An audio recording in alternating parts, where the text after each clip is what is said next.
26वा प्रश्न आहे. कालच्या ऑनलाईन तासिकेला इंग्रजी या विषयाचे सर्व प्रश्न मॅडमने सोडून घेतलेले आहेत. त्या पुढचा प्रश्न आहे 26वा. एका रांगेत समीरचा सुरुवातीपासून 23वा आणि शेवटून 19वा क्रमांक असल्यास मधल्या मुलाच्या मागे 5व्या क्रमांकावर असणाऱ्या राजचे शेवटून कितवे स्थान असेल? पहा, प्रश्नातच आपल्याला त्यांनी स्टेप बाय स्टेप कृती कशी करायची ते सांगितलेले आहे. फक्त त्यासाठी आपल्याला प्रश्न काळजीपूर्वक वाचणं गरजेचं आहे. पहा, आता आपल्याला कृती करताना आपण प्रश्न पुन्हा वाचूया. त्यांनी काय सांगितलेले आहे? एका रांगेत समीरचा सुरुवातीपासून 23वा. समजा ही रांग आहे, इथे समीर उभा आहे. हा कोण आहे? समीर आहे. समीरचा सुरुवातीपासून कितवा नंबर आहे? 23वा आहे. म्हणजे त्याच्या अगोदर किती मुलं उभे आहेत? 22 मुले आहेत, बरोबर. आणि दुसऱ्या वाक्यात त्यांनी सांगितलेले शेवटून 19वा नंबर आहे. म्हणजे त्याच्या मागे किती मुलं उभी आहेत? 18 मुलं उभी आहेत, बरोबर. आणि नंतर त्यांनी सांगितलेले मधल्या मुलाच्या मागे 5व्या क्रमांकावर. म्हणजे आपल्याला अगोदर काय करावं लागणार आहे? कृती करताना त्या रांगेत एकूण किती मुलं आहेत ते काढून घ्यावं लागणार आहे. पहा, त्याच्या अगोदर असणारे मुलं 22, त्याच्या नंतर उभे राहिलेले मुलं 18 आणि समीर स्वतः 1. मग यांची आपण बेरीज करायची. बेरीज केल्यानंतर 8 आणि 2 10 आणि 11 चालेल. म्हणजे आपल्याला रांगेतील एकूण मुलं मिळालेली आहेत. एकूण मुलं आहे 41. आता 41 मुलं आहेत, तर आपल्याला काय करावं लागणार आहे? नंतर मधल्या मुलाचं स्थान काढावं लागणार आहे. मग मधल्या मुलाचं रांगेतील स्थान काढताना आपल्याला काय करावं लागणार आहे? 41 ला आपण 2 ने भागलं.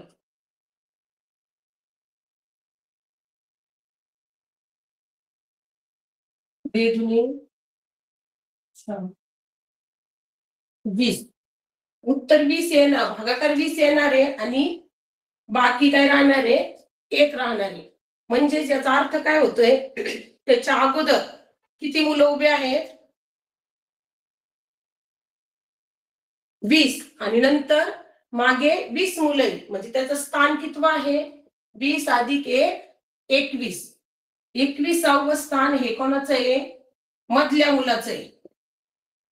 आता मधल्या मुलाचं स्थान आपण काढून घेतलेले. त्यांनी काय सांगितलेले? पुढचा प्रश्न, मधल्या मुलाच्या मागे 5व्या क्रमांकावर असणाऱ्या, म्हणजे मधला जो मुलगा आहे 21 नंबरला, त्याच्या पुढे आणखीन 5व्या क्रमांकावर कोण उभा आहे? राज उभा आहे. म्हणजे आपल्याला 21 मध्ये पुन्हा 5 मिळवावे लागणार आहे. उत्तर येणार आहे आपलं 26. मग उत्तर जर 26 आलं म्हणजे तो कितव्या स्थानावर उभा आहे? 26व्या स्थानावर उभा आहे. मग एकूण मुलं किती आहेत? 41. मग 41 मधून आपण 26 वजा केले तर उत्तर येणार आहे 15 आणि अधिक 1. त्याचं स्थान कितव्या नंबरवर येणार आहे? तो 16व्या स्थानावर उभा आहे. म्हणजे या प्रश्नाचा अचूक पर्याय आहे पर्याय क्रमांक 1.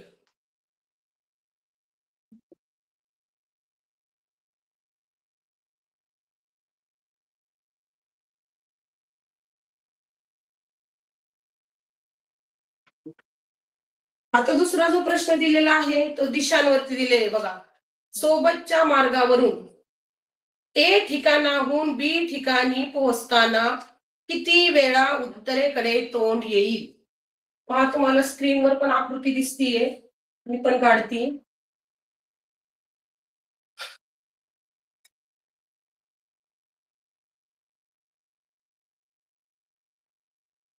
इथं ए, इथं बी आहे आणि इथं सी आहे.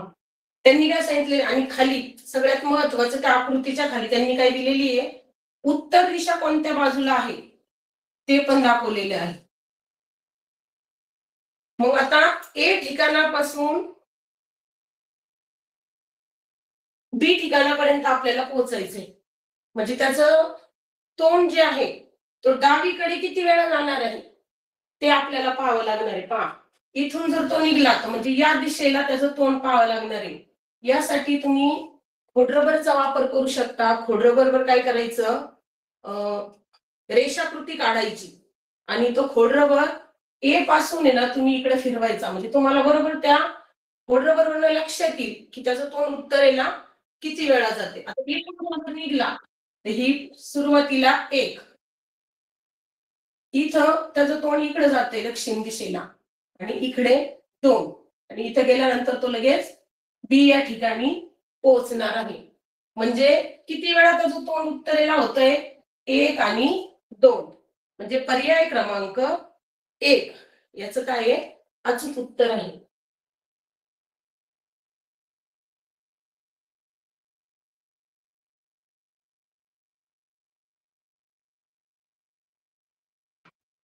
पुढचा जो प्रश्न आहे तो थोडा विचार करायला लावणार आहे, त्यामुळे तुम्ही स्क्रीनवरचा प्रश्न व्यवस्थित वाचा.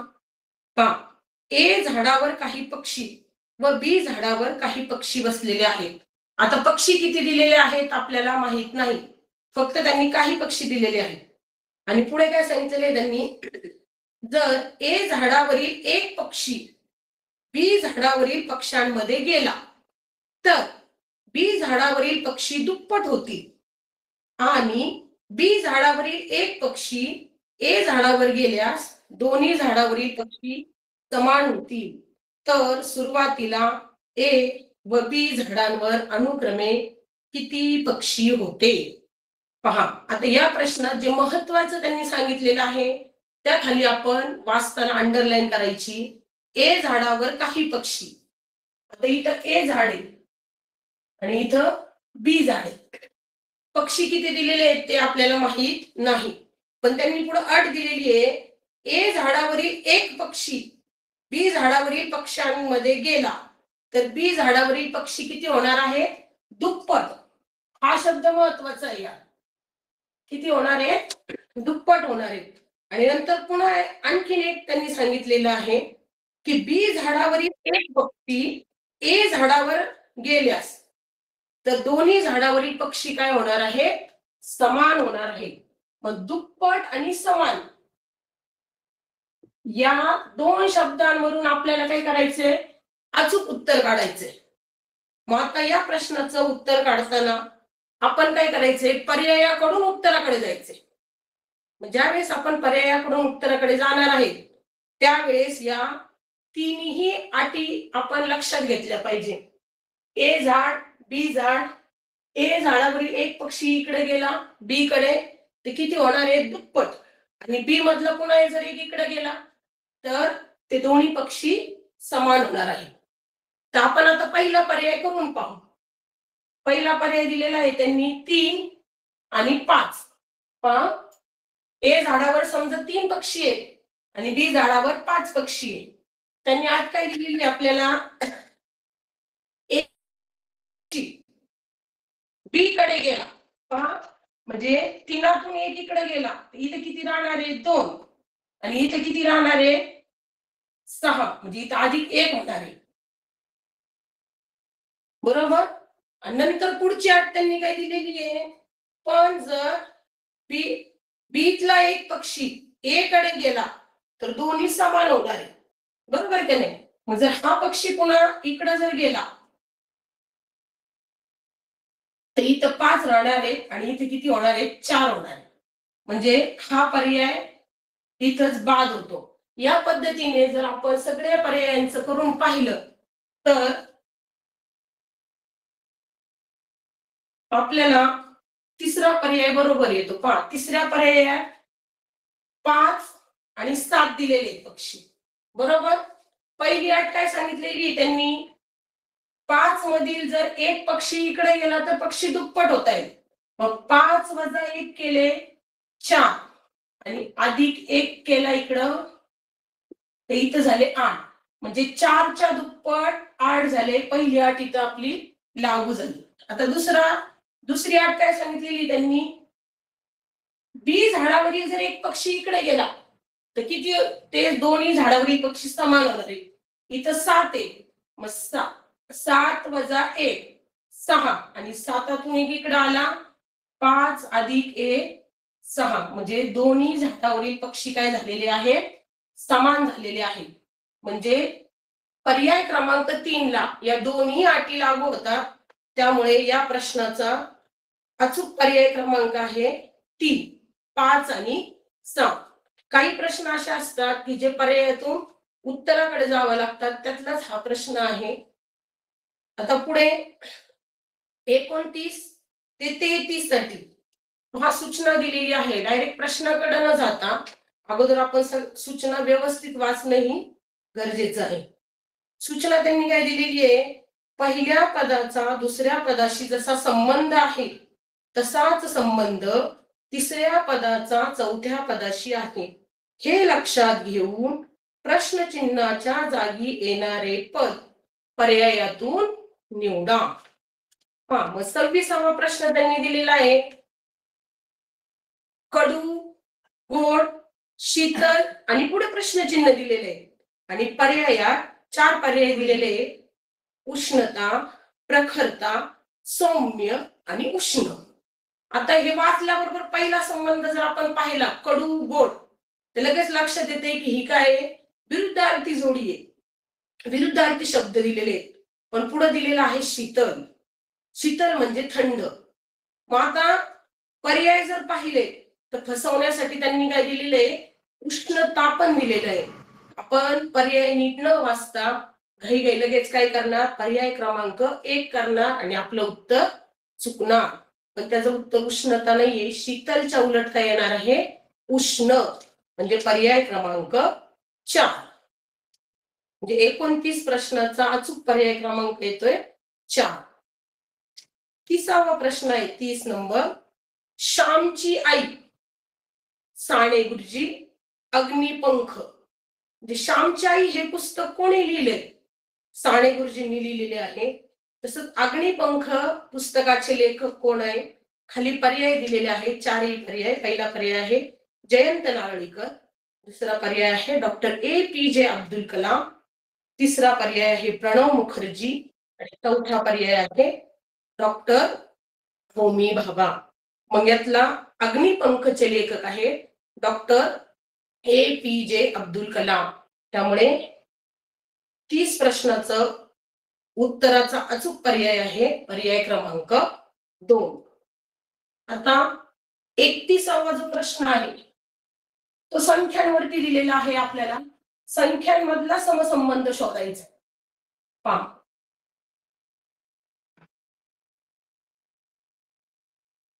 37, 40, 25 आणि पुढे प्रश्नचिन्ह दिलेले आहे. मग अशा वेळेस आपल्याला संख्यांवरचे प्रश्न सोडवताना समसंख्या, विषम संख्या, घनसंख्या, संख्येतील अंकांची बेरीज, गुणाकार, वर्गसंख्या, घनसंख्या, प्रत्येक क्रायटेरियाने कोणता संबंध तिथे लावलेला आहे हे जर कळालं तर आपलं उत्तर बरोबर येणार आहे. आपण जर इथं पाहिलं 37 आणि 40, आता तुम्ही काय करणार, 37च्या पुढे 3 बोट, 38, 39, 40, 40, मग लगेच 25च्या पुढचा पर्याय बघणार, 25, 26, 27, 28 आहे का ते तुम्ही त्यात शोधणार, पण 28 त्यात नाहीये. मग आपण दुसऱ्या अँगलने त्याचा विचार करायचा. जर बारीक निरीक्षण केलं तर आपल्याला असं लक्षात येते की संख्येतील संख्येचे अंक दिलेले होते, त्या अंकांच्या वर्गाची जर आपण वजाबाकी केली, पहा इथं एकक स्थानचा अंक आहे 7, 7चा वर्ग 49, दशक स्थानचा अंक आहे 3, 3चा वर्ग 9, यांची जर आपण वजाबाकी केली तर उत्तर येते 40. इथे 40 दिलेला आहे. मग तसाच संबंध आपल्याला पुढे लावायचा आहे. एकक स्थानचा अंक 5, 5चा वर्ग 25, 2, 2चा वर्ग 4. मग 25 मधून 4 गेले तर येणार आहे आपलं 21. मग 21 पर्याय एका 21 पर्याय आहे पर्याय क्रमांक 3.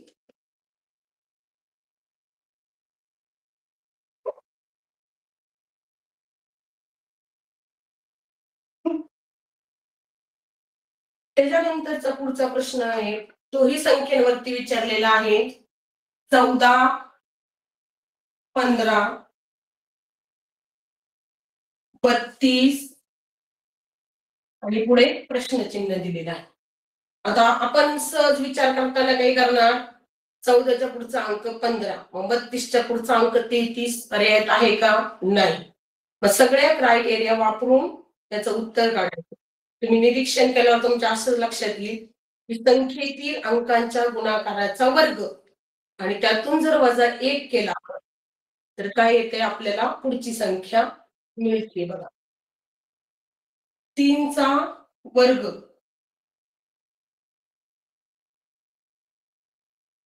सॉरी 1 गुणिले 4, त्याचं उत्तर येते 4 आणि 4चा वर्ग 16 वजा 1, 15 उत्तर आलेले याचं. मग तसंच या संख्येतील अंकांचा गुणाकार 3 गुणिले 2 बरोबर 6, मग 6चा वर्ग 36 आणि 36 वजा 1 35. मग पर्यायात 35 दिलेला आहे. पर्याय क्रमांक 1 त्याचं उत्तर आहे.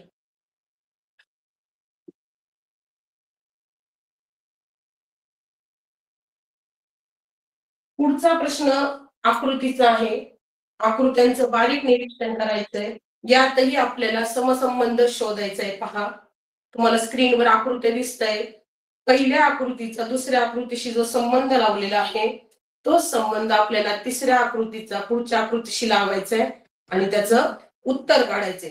तुम्ही जर बारीक पाहिलं तर पहा, चौकटीतील आकृती आहे ना जशीच्या तशी आहे, फक्त वरची बाजू खाली आणि खालची बाजू वरती दिलेली आहे.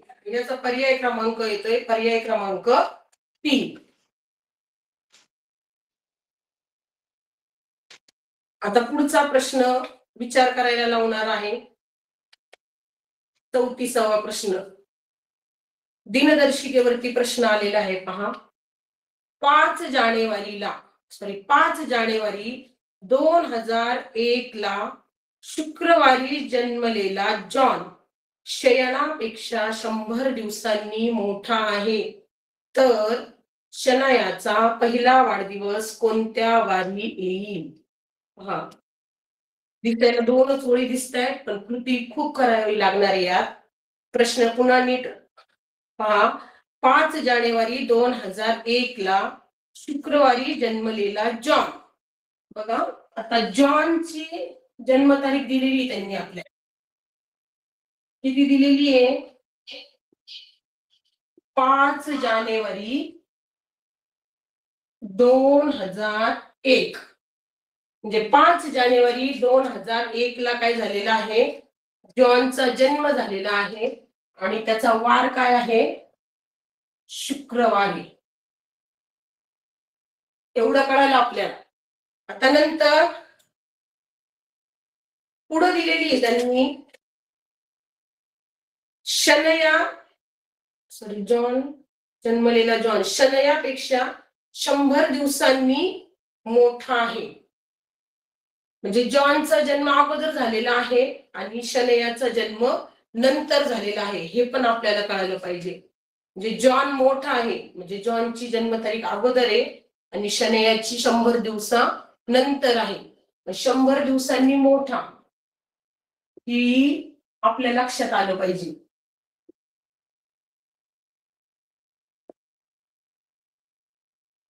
हे महत्वाचं आहे या उदाहरण. आपल्याला शनयाचा जन्मदिवस काढून घ्यावा लागणार आहे.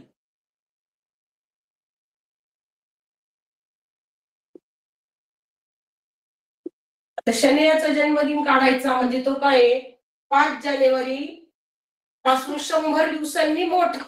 म्हणजे 5 जानेवारी पासून 100 दिवसांनी मोजत जर आपण केलं कृती केली तर तिचा जन्मदिन येतोय 16 एप्रिल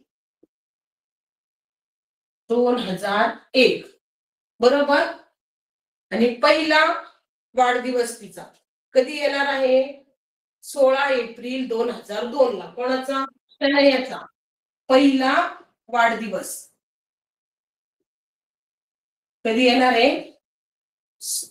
16 एप्रिल 2002 ला येणार आहे. आणि आपल्याला याचा वार विचारलेला आहे त्यांनी. पहा, मग तिच्या जन्माचा जो वार आहे त्याला जर भागिले आपण 7 केले म्हणजे 100 भागिले 7 भागाकार 14 येणार आहे आणि बाकी किती उरणार आहे? 2. म्हणजे 100 दिवसात 14 वेळा येणारा वार कोणता राहणार आहे? शुक्रवार. आणि शुक्रवारच्या पुढे 2 म्हणजे शनिवार आणि रविवार. आता रविवारी जर तिचा जन्म झाला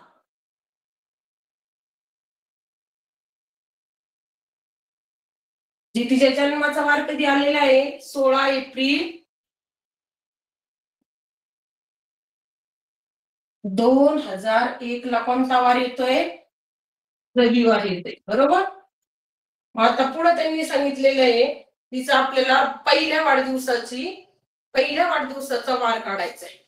मग एक लक्षात ठेवायचंय की 2001 हे काय आहे? लीप वर्ष नाही.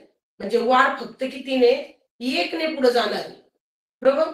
जर लीप वर्ष असतं तर वार कितीने पुढे गेला असता? 2 ने पुढे गेला असता. संपूर्ण वर्षाचा विचार करता.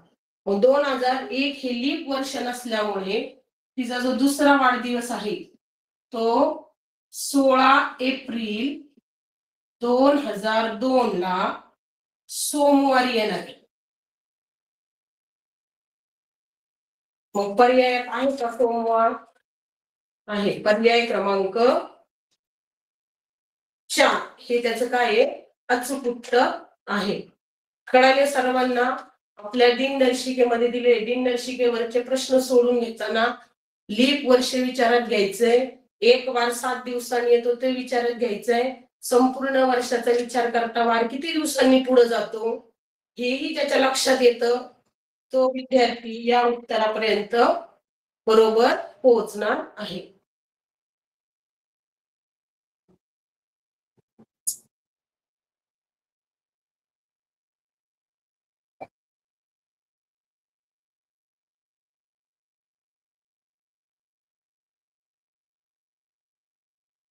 आता पुढचा जो प्रश्न आहे तो बघा. खालील चौकोनात प्रश्नचिन्हाच्या जागी कोणती संख्या येईल?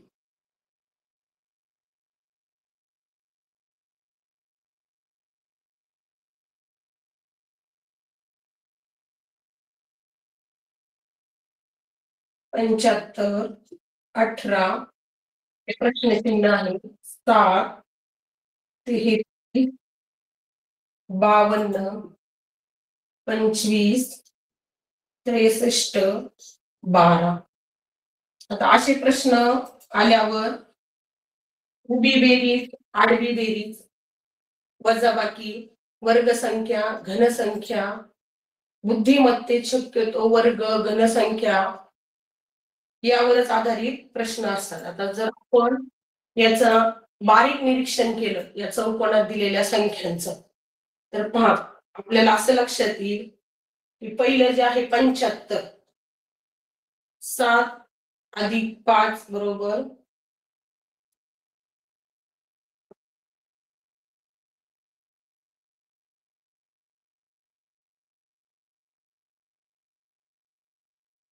7 अधिक 5 बरोबर 12,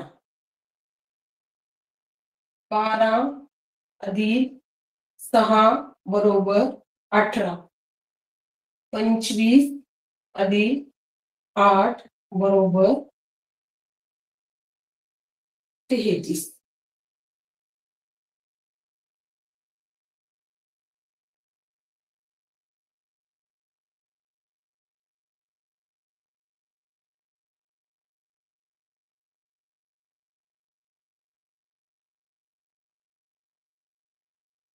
आणि 33 अधिक 9 बरोबर 42.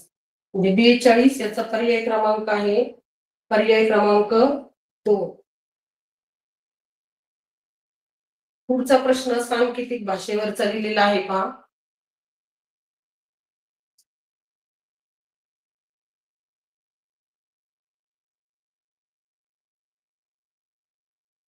पंचवीस बरोबर 532. 57 बरोबर 725. 34 बरोबर 413 असे लिहितात तर 14 बरोबर किती?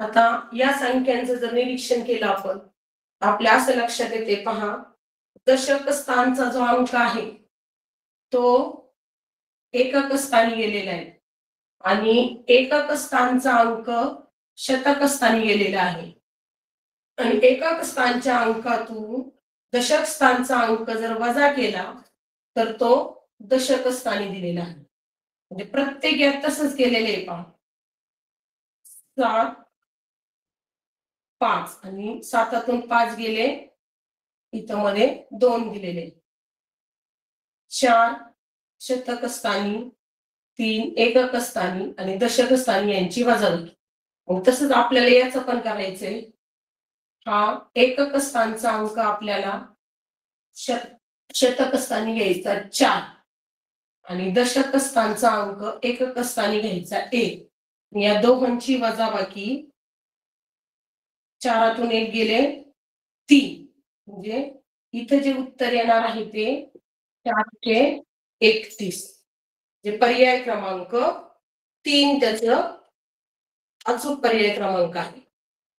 आता पुढचं 37 आणि 38 साठी सूचना दिलेली पहा खालील प्रश्नाकृतीशी तंतोतंत जुळणारी आकृती पर्यायातून शोधा. आता इथे आपल्याला निरीक्षण शक्ती महत्वाची आहे सोपे प्रश्न असतात आणि मार्क मिळवून देणारे आहेत फक्त काळजीपूर्वक पाहायचंय आणि नंतरच पर्याय निश्चित करायचंय. मग 37व्या पर्यायात जर आपण योग्य निरीक्षण करून जर पाहिलं तर त्याचा पर्याय क्रमांक येतोय 2 पर्याय क्रमांक 2.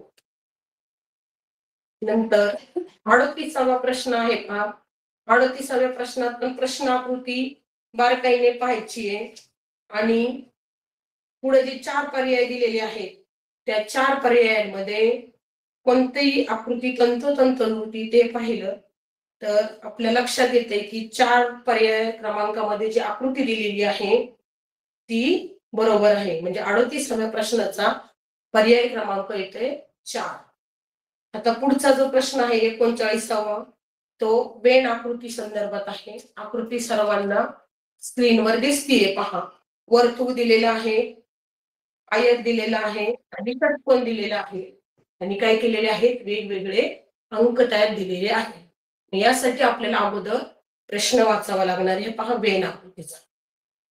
सोबतच्या आकृती एका शाळेतील नृत्य नाट्य आणि वादन या क्षेत्रात आवड असणाऱ्यांची संख्या दर्शवली आहे. यावरून किमान 2 क्षेत्रात आवड असणाऱ्यांची संख्या किती? आता पहा वर्तुळात दिलेले आहेत नृत्य षटकोनात दिलेले आहेत नाट्य आणि आयतात दिलेले आहेत वादन आवड असणाऱ्या विद्यार्थ्यांची संख्या. आता इथे किमान 2 हा शब्द खूप महत्वाचा आहे. किमान 2 म्हणजे कमीत कमी 2 खेळाची आवड असणारे विद्यार्थी आपल्याला यातून काढायचे.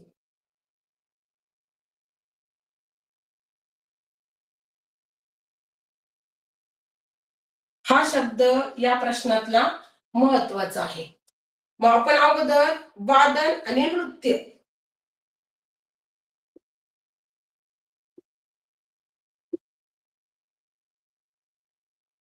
वादन म्हणजे आयतातली संख्या आणि नृत्य म्हणजे वर्तुळातली म्हणजे फक्त आयत आणि वर्तुळ यामध्ये कोणती संख्या आहे ते पाहिलं तर ती आपल्याला 12.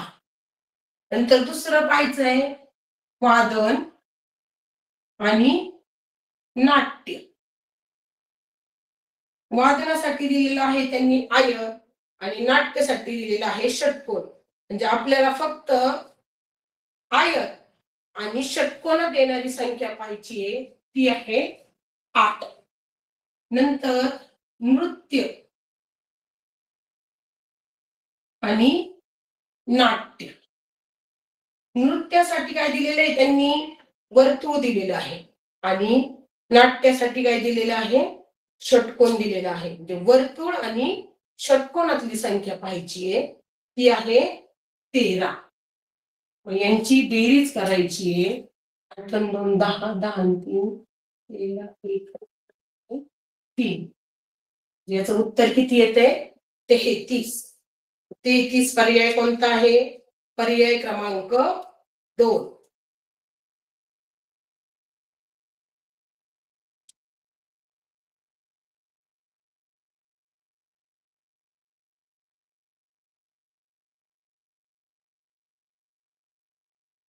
तर 40 आणि 44 साठी सूचना दिलेली आहे पहा.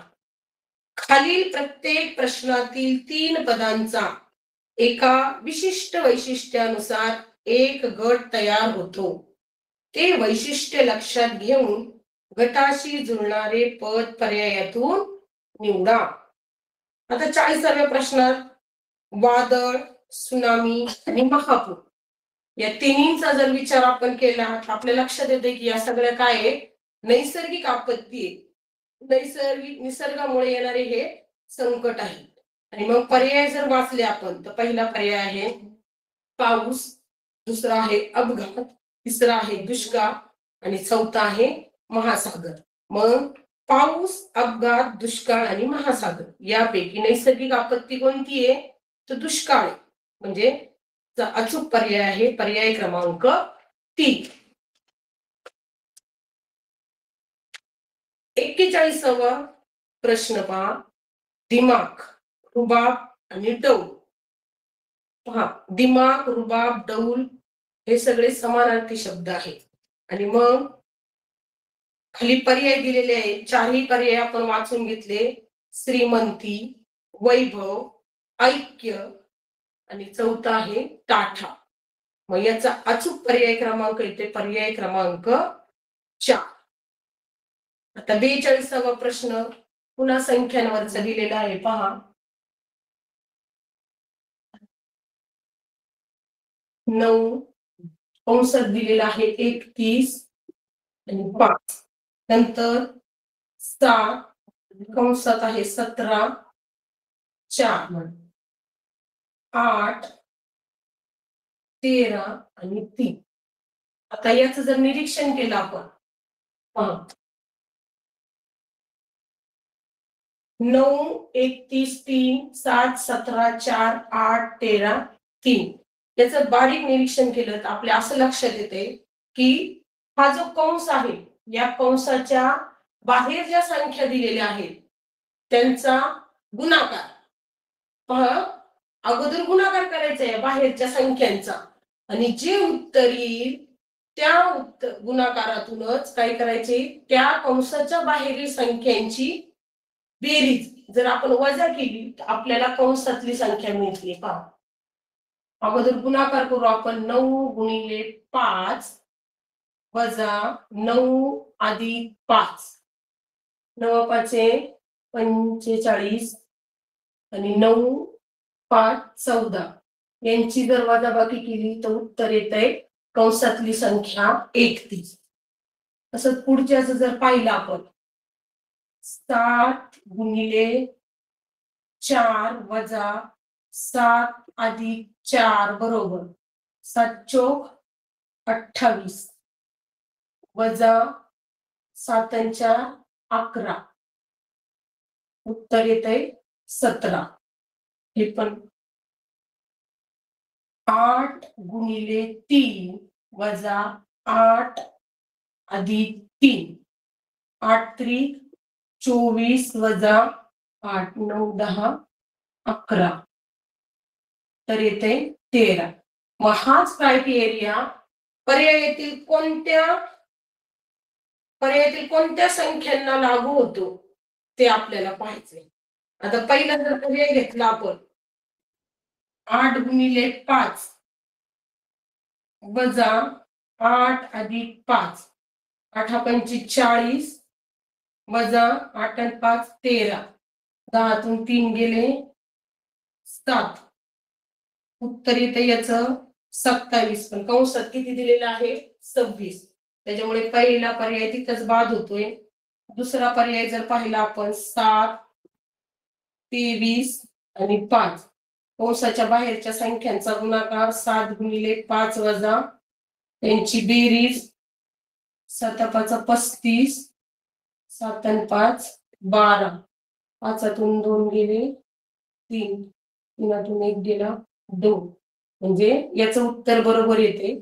म्हणजे या क्रायटेरियामध्ये लागू होणारा ज्या संख्या आहेत त्या आहेत पर्याय क्रमांक 2 मध्ये. त्यामुळे 42व्या प्रश्नाचा अचूक पर्याय क्रमांक आहे पर्याय क्रमांक 2.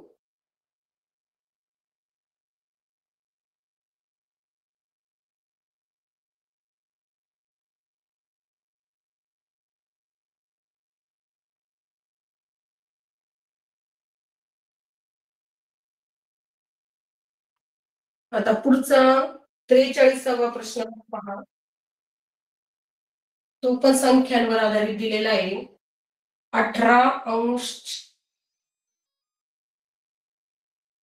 27 अंश छेद 63 आणि 36 अंश छेद 84. पहा,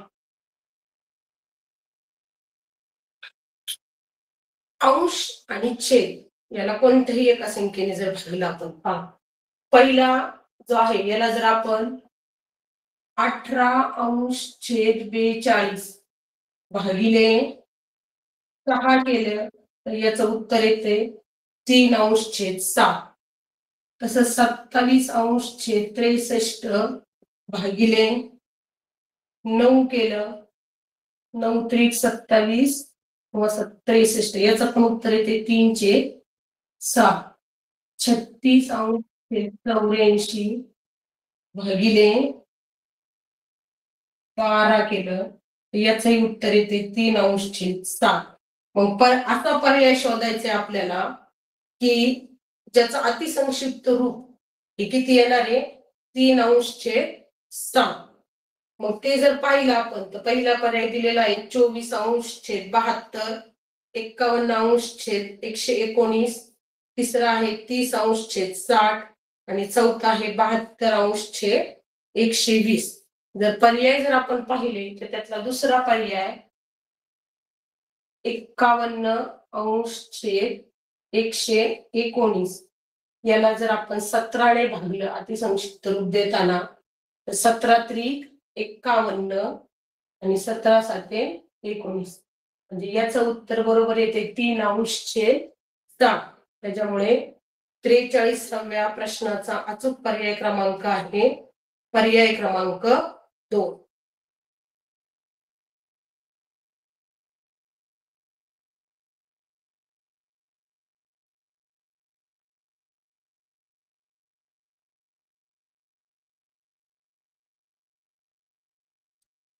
आता पुढं 44वा पहा. प्रश्न आकृत्या दिलेल्या आहेत. तुम्हाला स्क्रीनवर आकृत्या दिसत असतील पहा. त्या आकृत्यांचं बारीक निरीक्षण करा. पहिली आकृती, दुसरी आकृती आणि तिसरी आकृती. तिन्ही आकृत्यांचं जर तुम्ही बारीक निरीक्षण केलं तर आपल्या असं लक्षात येते ज्या दिलेल्या आकृत्या आहेत त्या काय पाण्यातील प्रतिबिंब दिलेले आहे. मग खालच्या आकृत्यांमध्ये निरीक्षण पहा. त्रिकोणातल्या, पंचकोणातल्या, तर पर्यायातील चारही पर्यायांचं जर आपण नीट निरीक्षण केलं तर आपल्याला त्यातलं पाण्यातील प्रतिबिंब शोधायचे. पाण्यातलं प्रतिबिंब येते पर्याय क्रमांक 3. 45वा प्रश्न पुन्हा सांकेतिक भाषेवर दिलेला आहे पहा.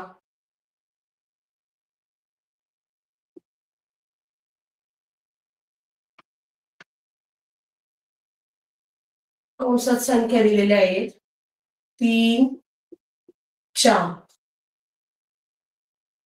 आणि 2 अंश छेद 5 दिलेले आहे. बरोबर 26. नंतरच कंसात 1 3 2 अंश छेद 7 बरोबर 23.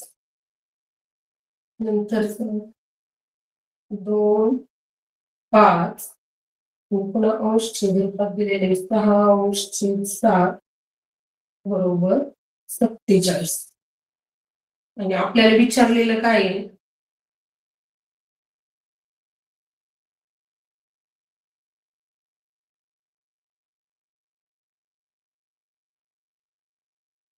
हे कसे लिहितात पहा. प्रश्न काय दिलेला आहे? एका सांकेतिक भाषेत 3 कंसात 3 4 2 अंश छेद 5 बरोबर 26. 1 3 2 अंश छेद 7 बरोबर 23. 2 5 6 अंश छेद 7 बरोबर 47. हे असे लिहितात. तर 2 7 आणि 5 अंश छेद 6 बरोबर किती? हा प्रश्न आपल्याला विचारलेला आहे. जर आपण याचं बारीक निरीक्षण केलं पहा, तर आपल्या असं लक्षात येते ही जी पहिली संख्या आहे, पहिली संख्या गुणिले अंश, पहिली संख्या 3 गुणिले 2 बरोबर 6 आणि दुसरी संख्या 4 गुणिले छेद बरोबर 20. मग त्याचं उत्तर दिलेलं आहे त्यांनी 26. हे पहिल्याचं झालं. तसंच दुसऱ्याचं पण पहा, पहिली संख्या 1 गुणिले अंश 2 बरोबर 2. दुसरी संख्या 3 गुणिले छेद 7 7 त्रिक 21. मग त्याचं उत्तर आलेलं आहे 23. पुढचं दिलेलं आहे 2 गुणिले अंश 6 बरोबर 12. दुसरी संख्या 5 गुणिले छेद 7 बरोबर 35. यांची जर बेरीज केली आपण ती येते 47. तसंच आता याचं उत्तर काढायचं आपल्याला. पहिली संख्या आहे 2 गुणिले अंश 5 10 7 गुणिले छेद आहे 6 बेरीज येते याची 52. पर्यायात आहे का 52? आहे पर्याय क्रमांक 1. या प्रश्नाचा अचूक पर्याय क्रमांक आहे 1.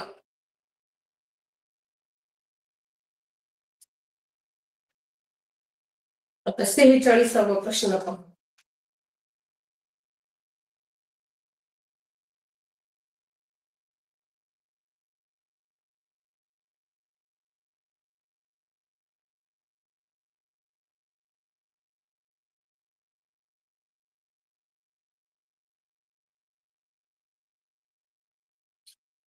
च्या प्रश्नामध्ये काय दिलेले? विधान दिलेले पहा. विधान. सौरभ 17 वर्षाचा असून सीमापेक्षा 3 वर्षांनी लहान आहे. पहिलं विधान आहे बरं का. आणि दुसरं विधान आहे शरयू शरदपेक्षा लहान असून तिचे वय 21 वर्ष आहे. या दोन विधानांवरून आपल्याला त्यांनी प्रश्न काय विचारलेला आहे, यावरून खालीलपैकी कोणते अचूक अनुमान निघते ते पर्यायावरून निश्चित करा. आता आपण 4ही पर्याय अगोदर वाचून घेऊ. पहिला पर्याय आहे शरयू सौरभपेक्षा 4 वर्षांनी लहान आहे. शरद सीमापेक्षा लहान आहे. सीमाचे वय 14 वर्ष आहे आणि वयाने सर्वात लहान सौरभ आहे.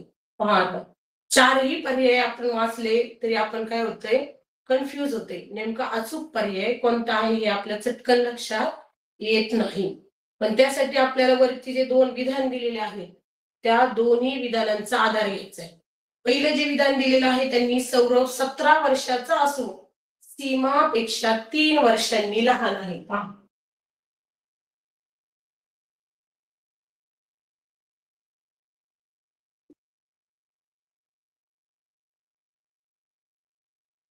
4 व्यक्ती आहेत विधानात, बरोबर.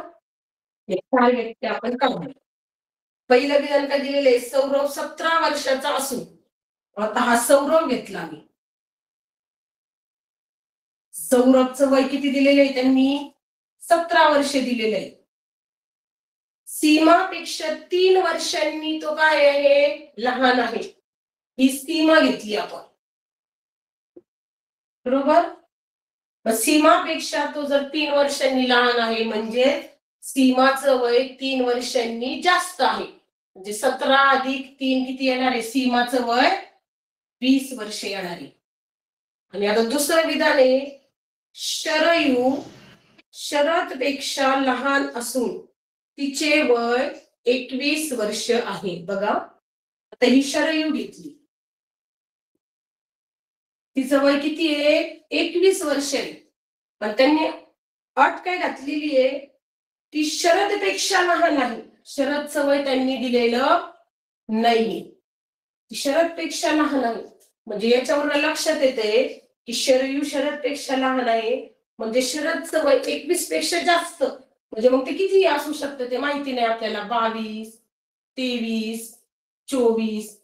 फक्त एवढंच सांगितलेलं आहे की ती याच्यापेक्षा लहान आहे. म्हणजे याचा अर्थ काय होतोय, शरयू शरदपेक्षा लहान आहे, म्हणजे शरद तिच्यापेक्षा काय आहे, मोठा आहे. आता पहिलं जर आपण पाहिलं तर पहिला पर्याय, शरयू सौरभ पेक्षा 4 वर्षांनी लहान आहे. बघा, शरयू इथं शरयू आहे आणि इथं सौरभ आहे, बरोबर. मग शरयू सौरभ पेक्षा 4 वर्षांनी लहान आहे का रे, नाही. सौरभचं वय 17 आहे, शरयूचं वय 21 आहे. म्हणजे याच्यावरून आपल्याला असं लक्षात येते की शरयू जी आहे ती सौरभ पेक्षा कशी आहे, मोठी आहे. म्हणजे पहिला पर्याय आपला तिथंच बाद होतो. दुसरा पर्याय आहे पहा, शरद सीमापेक्षा लहान आहे. आता सीमाचं वय 20 आहे आणि शरदचं वय किती त्यांनी दिलेलं नाही, ते 22, 23, 24 काहीही असू शकतं. म्हणजे सीमापेक्षा शरद लहान आहे का, तर नाही. सीमापेक्षा शरद कसा आहे, मोठा आहे. त्यामुळे दुसरा पर्याय पण काय होतोय, तिथं बाद होतोय. आता तिसरा पर्याय दिलेला आहे त्यांनी, सीमाचे वय 14 वर्ष आहे. पण आपण काढून घेतलेले आहे, ती सौरभपेक्षा 3 वर्षांनी मोठी आहे. म्हणजे सीमाचं वय किती आहे, 20 आहे. ते 14 वर्ष आहे का, नाही. इथं कन्फ्युज करणारा प्रश्न आहे. आपण काय करतो, 17तून जर 3 वजा केले तर लगेच उत्तर 14 येतं पहा. आणि बरेच मुलं काय करतात, सीमाचे वय 14 वर्ष आहे पर्यायाला टिक करतात, पण ते काळजीपूर्वक वाचन करत नाही त्याचं. त्याच्यामुळे अशी रेषाकृती अगोदर काढून घ्यायची आणि नंतरच पर्यायाकडे जायचं, म्हणजे याचे उत्तर तुमचं चुकणार नाही. म्हणजे तिसरा पर्याय पण काय होते, आपल्या इथंच बाद होते. चौथा पर्याय आहे पहा, वयाने लहान सौरभ आहे. आता ही जर रेषाकृती आपण पाहिली, तिथं सौरभचं वय 17 आहे, सीमाचं 20 आहे, शरयूचं 21 आहे आणि शरदचं किती आहे, 24 आहे. हे जर नीट निरीक्षण केलं तर सौरभ हा सर्वांपेक्षा कसा आहे, लहानच आहे. त्याच्यामुळे याचा अचूक पर्याय क्रमांक आहे 4. पर्याय क्रमांक 4.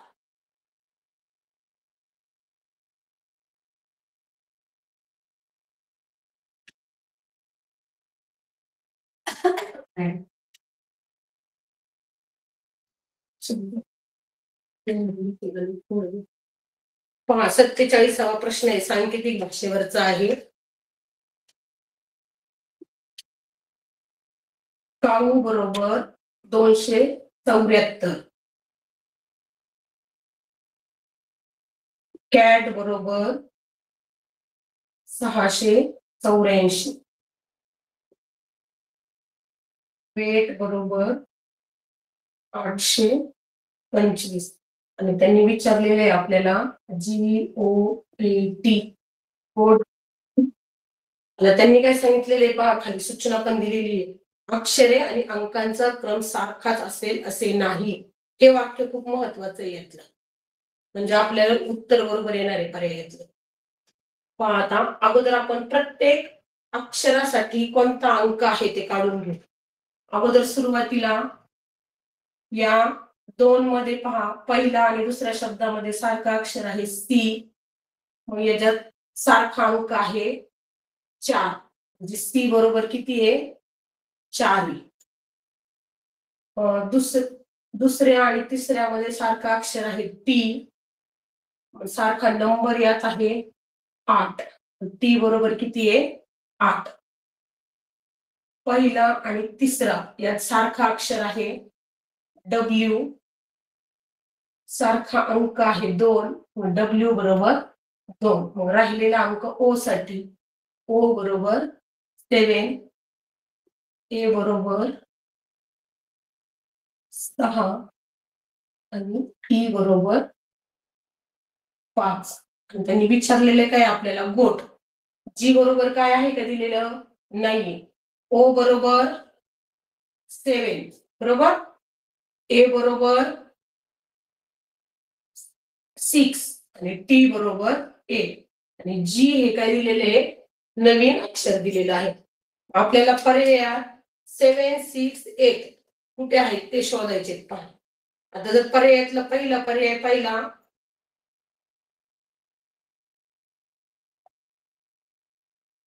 दुसरा पर्याय पाहिला, तिसरा पर्याय, चौथा पर्याय 1, 2, 5. आपल्याला काय पाहिजे 7, 6, 8. याच्यात पण आहे 7, 6, 8. याच्यात पण आहे 7, 6, 8. याच्यात आहे का 7, 6, 8. यात पण आहे आणि यात पण आहे. पण आता पहिला जर पर्याय आपण घेतला तर 4 हे अक्षर आपलं कशासाठी आलेलं आहे सी साठी आलेलं आहे. त्याच्यामुळं हा पर्याय इथं बाद होतो, ते येणार नाही. पुढचा पर्याय इथे जी साठी त्यांनी 8 दिलेला आहे पहा, तिसऱ्या पर्यायामध्ये जी साठी 8 दिलेला आहे. मग तो पण पर्याय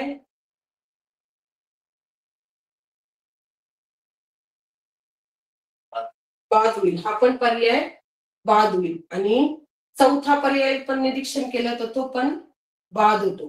जी साठी तिथे त्यांनी काय दिलेलं आहे 1 दिलेला आहे आणि इथं 5 आलेले आहे. पण हा जर पर्याय पाहिला आपण तर यात 7 आहे, 6 आहे आणि 8 पण आहे. फक्त हा वेगळा दिलेला आहे. म्हणजे अक्षरे आणि अंकांचा क्रम सारखाच असेल असे नाही. याचा जर आपण विचार केला तर याचा पर्याय क्रमांक 2 हे उत्तर बरोबर येते. राहिलेले प्रश्न आपण उद्याच्या तासाला पाहणार आहोत. धन्यवाद.